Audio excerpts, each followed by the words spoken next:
Hello everyone, welcome back to NCERT Samriddhi classes. आज हम page number 16 chapter a cube and a square का question first है, find the cube roots of 27,000 and 10,648। हमें यहाँ पर इसका क्यूब रूट फाइंड आउट करना है कि जो नंबर है ये किसके क्यूब है। ठीक है, यहाँ पर तो इसके अंदर हम सबसे पहले क्या करेंगे, जो 27,000 है इसके हम प्राइम फैक्टर बनाएंगे। ठीक है, प्राइम फैक्टर बनाने के लिए हम जो स्मॉलेस्ट नंबर है वहां से लेकर स्टार्ट करेंगे कि जिससे ये पूरा कंप्लीटली यानी कि डिविजिबल हो सके, डिवाइड हो जाए, जहां पर रिमाइंडर 0 बचे। तो यहाँ पे हम देखेंगे जो लास्ट में डिजिट है वो क्या है, 0 है। तो यानी कि 0 है तो इट्स मीन्स ये 2 से डिवाइड हो जाएगा। ठीक है, तो हम इसको पहले 2 से डिवाइड करेंगे। हमें डायरेक्ट ऐसे नहीं करना कि 5 से डिवाइड हो तो 5 से कर देंगे, 10 से कर देंगे। जो स्मॉलेस्ट डिजिट है हमें पहले वही लेनी है। तो यहाँ पे 2 से डिवाइड करेंगे। 2 1 जा 2, 2 3 जा 6, 2 5 जा 10, 0 एंड 0। ठीक है, यानी कि आप इसको 2 से डिवाइड करोगे तो जो आंसर आएगा वो आपको यहाँ पर लिखना है। फिर ये 2 से डिवाइड हो जाएगा तो हम यहाँ पे 2 लिखेंगे। यहाँ पे 2 6 12, 2 7 जा 14, 2 5 जा 10 और ना जाने कि यहाँ पर 0। ठीक है, इनकी डिवाइड नहीं होगा। फिर ये 2 से डिवाइड हो जाएगा तो यहाँ पे 2 लिखेंगे। 2 3 जा 6, 2 3 जा 6, 2 7 जा 14, 2 5 जा 10। अब ये 2 से डिवाइड नहीं होगा, अब ये डिवाइड हो जाएगा 3 से। तो यहाँ पर हम 3 लिखेंगे। तो 3 1 जा 3, 3 1 जा 3, 3 2 जा 6 और 3 5 जा 15। ठीक है, अगर किसी भी डिजिट को हमें देखना है वो 3 से डिवाइड हो रही है या नहीं, तो उसके लिए हम क्या करेंगे, हम उस डिजिट का सम कर देंगे, यानी कि ऐड कर देंगे, टोटल प्लस करेंगे। और जो उसका नंबर आएगा, अगर वो 3 की डिजिट में आ रही, 3 के टेबल में आ रहा है तो यानी कि वो 3 से डिविजिबल है कंप्लीटली। अगर वो नहीं आ रहा तो डिविजिबल नहीं है। जैसे यहाँ पर दे रखा है 3 + 3 6 हो गया, और 7 13 और 13 5 18। ठीक है, 18 है, 3 की टेबल में 18 आता है। तो यहाँ पर ये क्या है, 3 से डिविजिबल है। ठीक है, हम इस तरह से ऐड करके देख सकते हैं। अभी फिर 3 से डिवाइड हो जाएगा।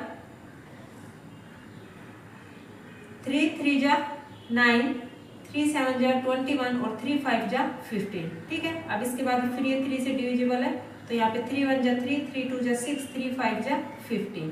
अब ये 3 से डिवाइड नहीं होगा। ठीक है, तो अब ये जाएगा 5 से, तो 5 2 जा 10 और 5 5 जा 25। अब फिर 5 से डिवाइड हो जाएगा।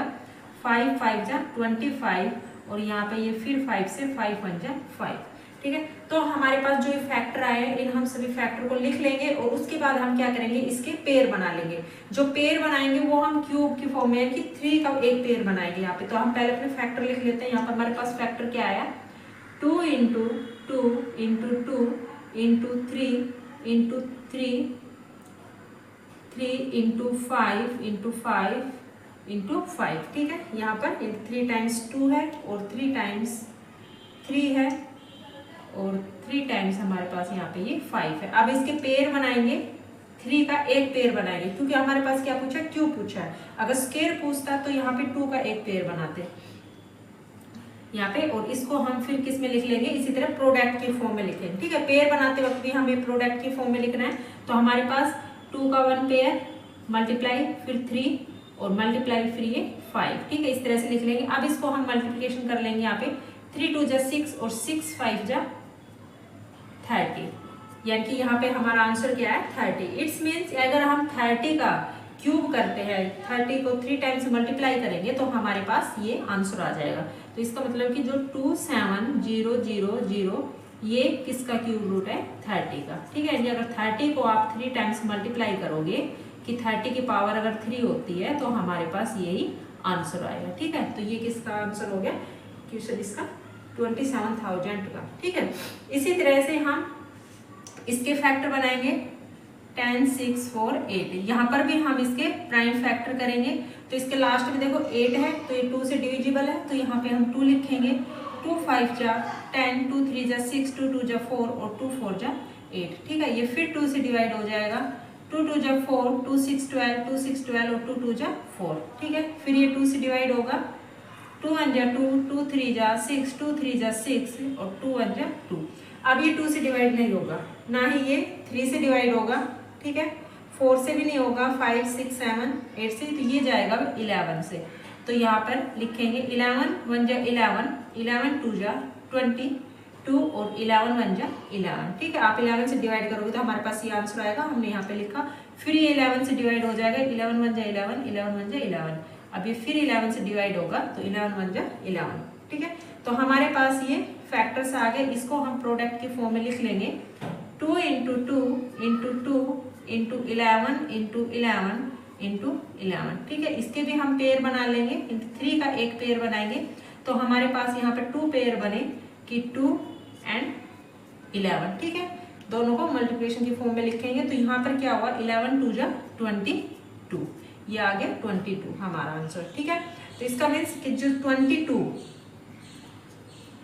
को 3 टाइम्स, यानी कि 22 का अगर हम क्यूब करते हैं, यहाँ पर क्या है ये 22 को अगर हम 3 टाइम्स मल्टीप्लाई करेंगे तो हमारे पास क्या आंसर आएगा, यहाँ पर ये आ जाएगा 2700, सॉरी ये तो फर्स्ट का था, यहाँ पर ये 10 6 4 8। ठीक है, इट्स मीन्स ये किसका क्यूब रूट है, 22 का।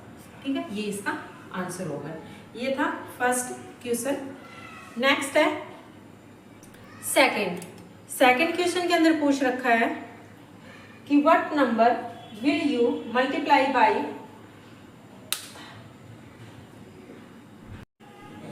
What number will you multiply by 1323 to make it a cube number?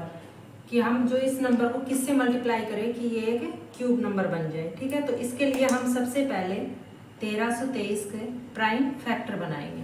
ठीक है, तो हम यहाँ पर प्राइम फैक्टर बनाएंगे तो इसके अंदर देखेंगे कि किससे डिविजिबल है, तो ये 3 से डिवाइड हो जाएगा तो 3 4 जा 12, 3 4 जा 12, 3 1 जा 3। अब फिर 3 से डिविजिबल है ये तो यहाँ पर 3 लिखेंगे, 3 1 जा 3, 3 4 जा 12 एंड 3 7 जा 21। ठीक है, फिर 3 से डिवाइड करेंगे इसको, 3 4 जा 12 और 3 9 जा 27। अब ये 7 से डिवाइड हो जाएगा, 7 7 जा 49, 7 1 जा 7। ठीक है, तो अब यहाँ पर हम इसके पेयर बनाएंगे कि 3 मल्टीप्लिकेशन में लिख लेंगे पहले, 3 इंटू 3 इंटू 3 इंटू 7 इंटू 7। यहाँ पर इसका पेयर बनेगा 3 में 1 और यहाँ पे ये 7 का एक और नंबर हमें चाहिए, यानी कि एक नंबर की और रिक्वायरमेंट है यहाँ पे। तो 3 का तो हमारे यहाँ पर कंप्लीट क्यूब वाला पेयर बन गया, लेकिन 7 का यहाँ पर नहीं बना। ठीक है, तो 7 के अंदर अगर यहाँ पर हम एक 7 और लिख दें, ठीक है, तो ये क्या बन जाएगा, परफेक्ट एक नंबर से क्यूब नंबर ये बन जाएगा। तो इट्स मीन्स यहाँ पे हमें 7 नंबर की रिक्वायरमेंट है। तो हम किससे मल्टीप्लाई करेंगे इसको कि वी मल्टीप्लाई बाई 7। ठीक है, अगर 3 7 या 21। ठीक है, तो ये 21 हो जाएगा, 21 का ये क्यूब नंबर जो बन जाएगा इसके अंदर। तो हम यहाँ पे लिखेंगे इसके अंदर कि वी मल्टीप्लाई बाई 7।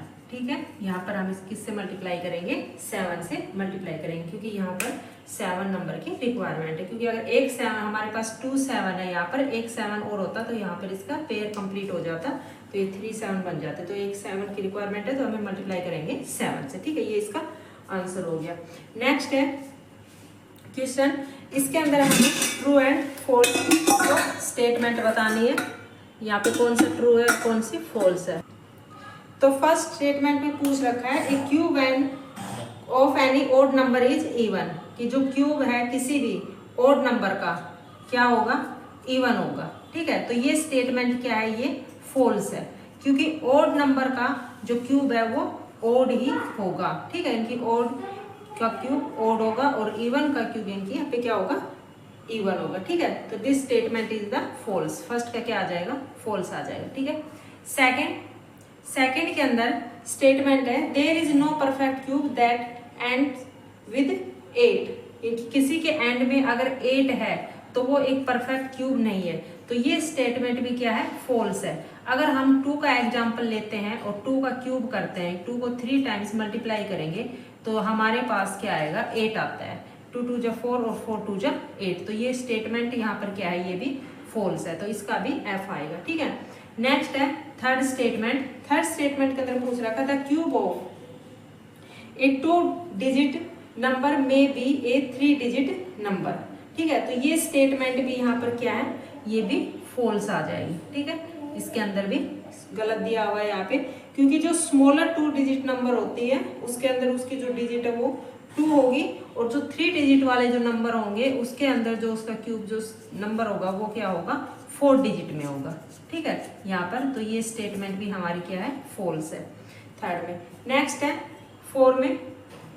4 स्टेटमेंट में बोल रहा है कि the cube of A 2 digit number may have 7 और नो मोर डिजिट। ठीक है, 7 और मोर डिजिट है कि कोई भी जो क्यूब है उसके अंदर 2 डिजिट है, वो 2 डिजिट वाला क्यूब के अंदर उसमें क्या नंबर होगा, 7 होगा, और 7 से ज्यादा भी हो सकता है। ठीक है, 8 9 10 किसी भी तरह से।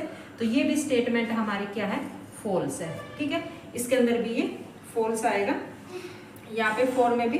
फिफ्थ है, फिफ्थ के अंदर पूछ रखा है कि cube number have an odd number of factor, कि क्यूब नंबर है उसके अंदर have an odd number of factors. तो यहाँ पर क्या है, ये स्टेटमेंट फिफ्थ की फॉल्स है। अगर यही स्टेटमेंट अगर स्केयर के अंदर पूछता तो स्केयर के अकॉर्डिंग यहाँ पर ये स्टेटमेंट ट्रू होती, लेकिन यहाँ पर क्या कह रहा है कि क्यूब नंबर। ठीक है, क्यूब नंबर पूछ रहा है, cube number have an odd number of factors. ठीक है, यहाँ पर तो ये क्या आएगा, फॉल्स आएगा इसके अंदर। ठीक है, ये क्वेश्चन था। नेक्स्ट क्वेश्चन है